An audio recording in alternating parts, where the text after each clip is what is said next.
Y seguimos en segunda página, ustedes ya lo saben, es un clásico. En este horario de la mañana a mí siempre me pica el bichito de la curiosidad todos los fines de semana y le pregunto a ella qué se dijo en el país, qué se dijo en la patria. Cintia Capdevila. El presidente no está solo, está errático y confundido. ¿Quién lo dijo? Estas fueron declaraciones del ex ministro de Planificación Federal, Julio De Vido, pero vamos a escuchar qué más decía. El presidente no está solo, está errático, está confundido. Mirá vos en la caricatura esa de él y Putin vacunando al gorila ayer, marca claramente que está en un estado confusional preocupante. Estás escuchando Segunda Página con Diego Salazar y Cintia Capdevila. Bueno, ahí escuchábamos las declaraciones de Julio De Vido. Sí, que no se lo escucha mucho, pero bueno, en las últimas horas brindó declaraciones. Hablamos del ex ministro de Planificación Federal, Julio De Vido, que criticó, al frente de todos, por haberse acercado a las posiciones de Sergio Massa, actual presidente de la Cámara Baja, y que se alejan, es lo que expuso, ¿no? Se alejan de lo que es originalmente, de lo que fue el Frente para la Victoria. Esta argumentación que escuchábamos también la hacía en relación a una imagen que el presidente había retuiteado desde su cuenta oficial de Twitter, donde se lo vio, se le mostraba a él, el presidente Alberto Fernández, junto al mandatario ruso, Vladimir Putin, y bueno, había un gorila, estaban vacunando un gorila. Es una imagen polémica de la que estuvieron hablando durante todos estos días, muchos, sigue haciendo los análisis políticos también que tienen que ver con un contexto que estamos en plena campaña, ¿no? Y por otro lado lo que sucede también con estos cortocircuitos entre Nación, Provincia de Buenos Aires y Capital Federal. Cintia, a ver, con esto quiero decir algo. ¿Cómo lo notan al presidente? Bueno, eso era lo que planteábamos. A ver, en las últimas horas se fue a una conferencia de prensa, citó a Fito Páez, a Lito Nevia, retuitea cuestiones de caricaturas.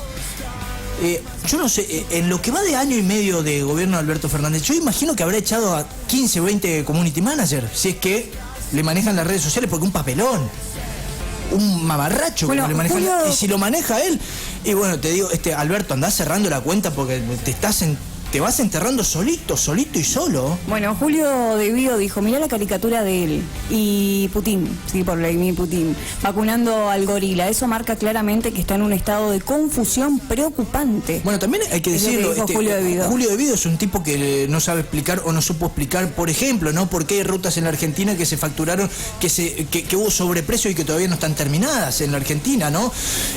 Obras que fueron direccionadas hacia la constructora de las Arbaes, por ejemplo, no sabe explicarlo, por eso también estuvo en cana, en naca, ¿no? Como quien dice en el barrio, en el lunfardo. Bueno, y ahora te voy a contar la situación, ¿no?, en la que se encuentra Julio De Vido, pero más que nada tomamos esta declaración porque hizo foco en lo que sucede en el Frente para la Victoria, porque cuestionó. Frente de todos. Frente. Porque cambiaron más de nombre está, que comercio debiendo impuestos. Sí, o sea, el Frente para la Victoria no existe. Bueno, cuestionó al Frente de Todos que se haya acercado a lo que es la posición de Sergio Massa, aseguró no estar molesto con él. Es más, lo que contó es textual: Massa siempre estuvo en el mismo lugar cuando Cristina lo puso de jefe de gabinete, cuando Alberto se escapó después de la 125, todos sabíamos que había sido reconvertido de la UCD al peronismo, Él nunca se movió de ahí. Los que nos movimos fuimos nosotros para ser sus socios. Es lo que se lamentó De Vido, pero lo cierto es que, bueno, ahora la situación actual de Vido es que seguirá en libertad en la causa por la tragedia de Once. Esto es hasta que la Corte Suprema resuelva su condena, porque tiene una condena de 5 años y 8 meses, Diego, de prisión, y esa fue la resolución de una sentencia firme, se confirme o no la sentencia del Tribunal Oral Federal 4 ante un pedido del exfuncionario kirchnerista. Esto era para evitar regresar a la cárcel. Recordemos, los jueces, ¿qué pasó? Bueno, se le impusieron la prohibición de salida del país, y lo que se está evaluando es la posibilidad de colocarle la tobillera electrónica. De esto se habló, ¿no? De qué le está pasando al presidente. Bueno, uno de las voces opositoras, quien es Luis Juez, diputado nacional de Juntos por el Cambio, dijo sobre Alberto Fernández: cuando se pone en pendenciero se desmerece y desmerece la autoridad presidencial. Lo que deseó el diputado nacional, hablamos de Luis Juez, es que vuelva, que regrese aquel Alberto Fernández del 20 de abril del año pasado.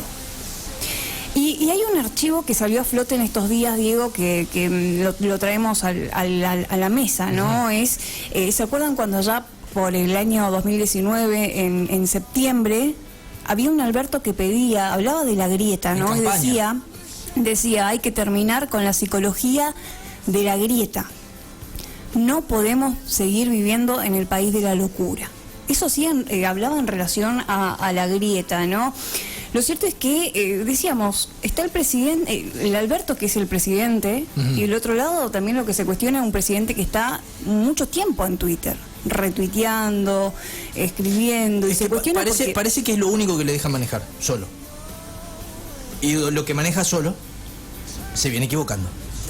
Por eso digo, e insisto también con esto, lo que Alberto maneja solo, y lo está haciendo solo, a esto, valga la redundancia, porque, seamos sinceros, si en algún momento se le criticó, por ejemplo, a Macri, a todo el séquito de lamebotas que tenía, que no le decían, che, te estás equivocando porque la heladera está complicada. La heladera estaba complicada con Macri, ahora está vacía en este contexto, ¿sí? Con la nafta que está por encima de los 100 mangos en el interior del país, la super está llegando a los 100 pesos también, inflación en el primer trimestre por encima del 13%, sí, bueno, todo el poder adquisitivo destruido. ¿Y Cristina? ¿Dónde está Cristina? A Macri le decían que se iba a chapalmalar un fin de semana y armaban un escándalo. Sí. Cristina se exilió, se fue al sur, sí. No habla, no tuitea, no dice nada y se está prendiendo fuego mucha parte de la interna. Se está definiendo también qué van a hacer con las elecciones. Déjenme decirle algo. Yo no me olvido que hace 3 meses atrás la oposición era, no se va a posponer las PASO, imposible. Muchachos, modificar el calendario electoral, es decir, adelantar es una cosa, ahora posponerlo es totalmente otra. Bueno, los datos, ¿sí? Ante todo esto que está sucediendo, los retweets, los no retweets, los cruces, los cortocircuitos que hay entre Nación, Capital Federal, provincia de Buenos Aires, el crecimiento y los récords, ¿no? de contagio de aquellos fallecidos, bueno, de eso estamos viendo, ¿no? Porque estamos en el peor momento de la segunda ola, esto es visible, Diego, en las últimas horas se reportaron 557 fallecidos en las últimas 24 horas. Y es el número más alto de fallecidos desde que inició la pandemia. Con esta cifra ya superamos las 61.000 víctimas, ¿sí? Que desde que inició la pandemia. Se habla también, y esto decíamos, ¿no? Se rompieron los puentes, no hay diálogo, hay muy poco diálogo. Sí hubo acuerdo para lo que es postergar las elecciones, las PASOs y las generales. En lo político y después en lo que realmente le interesa al argentino no hay acuerdo y eso me da severamente por por debajo de la mesa. Sí, como decía Luis Miguel era, ¿no? Por debajo de la mesa. Bueno, la verdad es que únicamente lo que están negociando acá, ¿sí? Es lo político. No lo que nos interesa a todos los argentinos. Ojalá se pusieran de acuerdo para otras cosas. Tal cual, así, tan fácil, ¿no? En 2 semanitas solucionaron todo. Parece que se va, parece, porque también están aquellos que están mal informando que ya se pospuso. No, hay un principio de acuerdo entre Juntos por el Cambio y el oficialismo para posponer las PASO. Y lo que no quiere la oposición también, que esto se habló poco, ¿no? De que no se siga modificando la fecha. Es otra de las cosas. Lo cierto es que más datos, ¿no? Argentina es el octavo, está en el ranking, sí, es el octavo país del mundo con más contagios reportados cada 100.000 habitantes. Y se esperaba la llegada de 22 millones de vacunas para abril, Diego. Hasta el momento se habla de 9 millones, en las próximas horas también se confirmaron que van a seguir llegando, pero llegan en un proceso muy lento, ¿no? Muy lento. Y el escenario es un escenario, Diego, por eso decíamos, ¿no? Un escenario para... es una demanda que necesita más prudencia, necesita cordura, ¿no? Y los comportamientos, al parecer, son otros, ¿no? Bueno. Otro de los datos también, para ir cerrando, es que, bueno, una familia tipo necesitó 60.000 pesos para no ser pobre, ¿sí? Por eso decíamos, es un escenario que necesita un poco de cordura, dialoguismo, prudencia. dialoguismo. ¿Sí? A ver, ¿qué más habló Cintia? Bueno, a eso íbamos, ¿no? Porque una de las voces opositoras que se escucha siempre con más fuerza es la de Elisa Lilita Carrió, que dijo, estamos cerca del que se vayan todos. Pero vamos a escuchar qué más decía Elisa Lilita Carrió. La verdad es que desde el punto de vista político no se entiende cómo el presidente disuelve su poder día a día. Es alguien que se ataca a sí mismo. Yo creo que está cerca de que se vayan todos. Pido respeto a la sociedad, serenidad, racionalidad, porque imagínense en una casa donde no podés comer y ves discusiones triviales en la televisión entre dos políticos que se pelean. La verdad que no es hora de eso. Por eso yo estoy callada. Encontranos en Facebook y Twitter. Poné Segunda Página en tu buscador para formar parte de nuestro mundo. Bueno, ahí escuchábamos las declaraciones de la líder de la coalición cívica y también ex diputada Elisa Lilita Carrió. Sí, se lo vio muy preocupada, ¿no? Está pidiendo, dice textual lo que dijo, estamos en una nación sin conducción y sin racionalidad, entonces cuando esas cosas suceden hay que ponerle, es lo que pide ella, serenidad, racionalidad ante la situación. Diego, recién decíamos, ¿no? Estos son datos del INDEC, una familia tipo necesitó 60.000 pesos para no ser pobre. ¿Sí? Estos son datos difundidos por el Instituto Nacional de Estadísticas y Censos del país. Y la canasta básica trepó 5% en marzo. Además, la línea de indigencia se definió en menos de 25.000 pesos para una familia de 4 integrantes. Es decir, y ya se hacen informes, ¿no?, que una familia tipo necesitó casi 3 salarios mínimos para poder superar lo que es la línea de pobreza.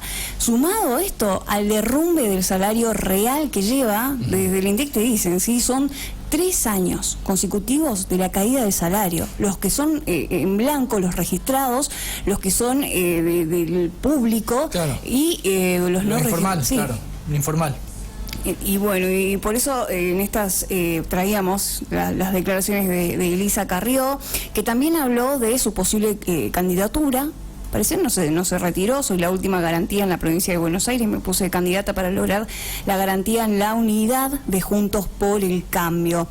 Escuché lo que dijo, soy como el último recurso y es mi forma de poner el cuerpo que está muy dañado, es lo que dijo Carrió. Sobre la postergación de las elecciones, Carrió dijo hubo acuerdos para postergar las PASO a septiembre, la situación del virus es dramática, esa es la argumentación, ¿no? ¿Por qué la postergan? Sí, poquito sólida, ¿no? ¿Qué puede cambiar en un mes? ¿Cuál es la fecha clave que se dio a conocer? 19 de septiembre serían las PASO y 14 de noviembre serían las elecciones legislativas. Es decir, postergación sí, pero la oposición lo que está pidiendo y dejando en claro es que no se modifique más la fecha, el calendario, que no se lo patee más.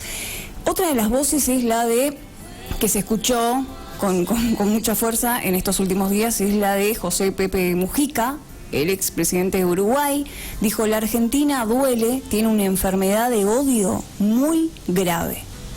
Es lo que dijo el expresidente. La Argentina, vista desde nuestra perspectiva, tiene una enfermedad muy grave, el odio. En la perspectiva política y social, es demasiado crudo y corta de entrada toda posibilidad de intercambio de diálogo.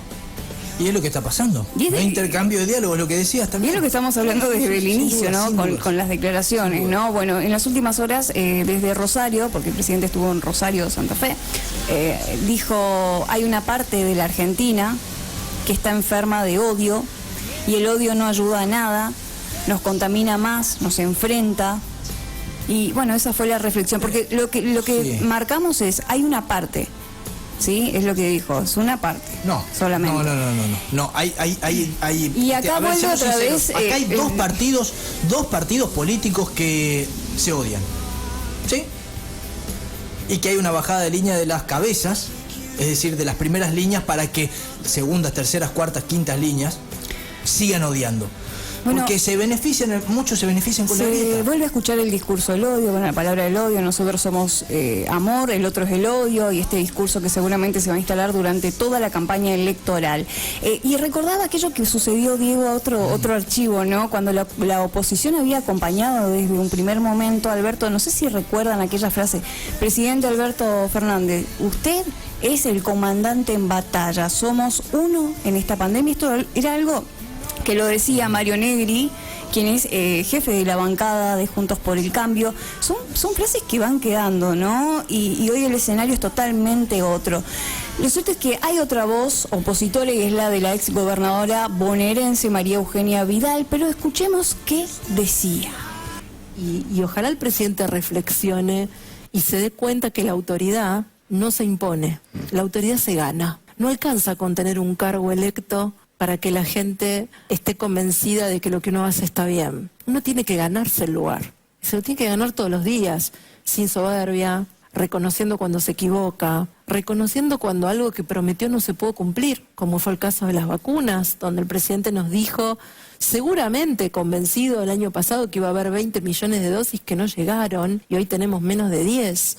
Creo que cuando alguien hace autocrítica y tiene humildad y no descalifica solo por el hecho de pensar distinto al que tiene enfrente, seguramente eso le hace ganar autoridad y no perderla. Por el contrario, creo que la soberbia, el encierro, el dedo levantado, la descalificación, eso no solamente no ayuda a tomar buenas decisiones y a tener autoridad, lo que es más grave, no ayuda a los argentinos que en un momento de miedo como este estamos esperando que nuestra autoridad nos dé tranquilidad, nos dé certeza, nos diga por dónde vamos a ir. Estás escuchando Segunda Página con Diego Salazar y Cintia Capdevila.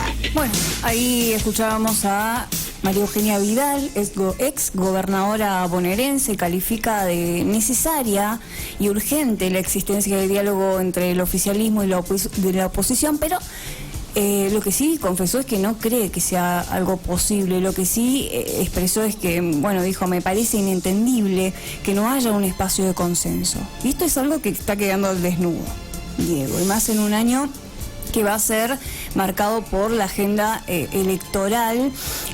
También dijo Vidal, la gente está harta de vernos pelear, de insultarnos. La grieta se genera no entre los espacios políticos, sino con la sociedad, y agregó que la política tiene que volver a dar respuestas.